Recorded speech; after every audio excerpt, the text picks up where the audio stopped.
Welcome to মনোবল global academy, the hub of scientific happiness. আমরা বলছি মনোবল স্ফুরিত হোক মনীষীদের জীবন থেকে মানুষের জীবনে। মাইকেল এইচ হার্ট কর্তৃক রচিত বই বিশ্বের শ্রেষ্ঠ 100 মনীষীর জীবনীর উপর ধারাবাহিক কন্টেন্ট পরিবেশনায় আজ 7ম পর্বে আপনাদের সবাইকে শুভেচ্ছা ও স্বাগতম। আজকের মনীষী শ্রী ঠাকুর রামকৃষ্ণ পরমহংসদেব।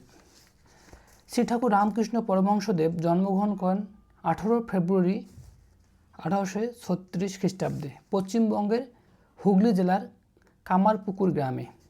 তার শৈশবের নাম ছিল গদাধর চট্টোপাধ্যায়।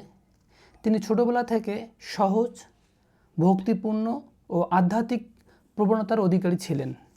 কৈশোর বয়সেই তিনি কলকাতার দক্ষিণেশ্বরের কালী মন্দিরে পূজারীর দায়িত্ব গ্রহণ করেন। গভীর সাধনা, ত্যাগ ও ঈশ্বর প্রেমের মাধ্যমে তিনি ধর্মীয় পথে আত্মানুভূতি লাভ করেন।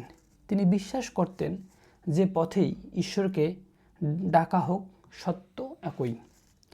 শ্রী রামকৃষ্ণ ভক্তি, প্রেম, সহনশীলতা ও মানব কল্যাণের শিক্ষা দেন।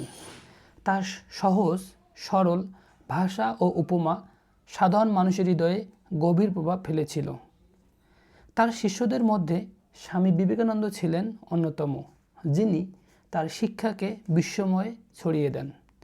তিনি 16 আগস্ট 1886 খ্রিস্টাব্দে কলকাতায় মহাপ্রয়াণ করেন।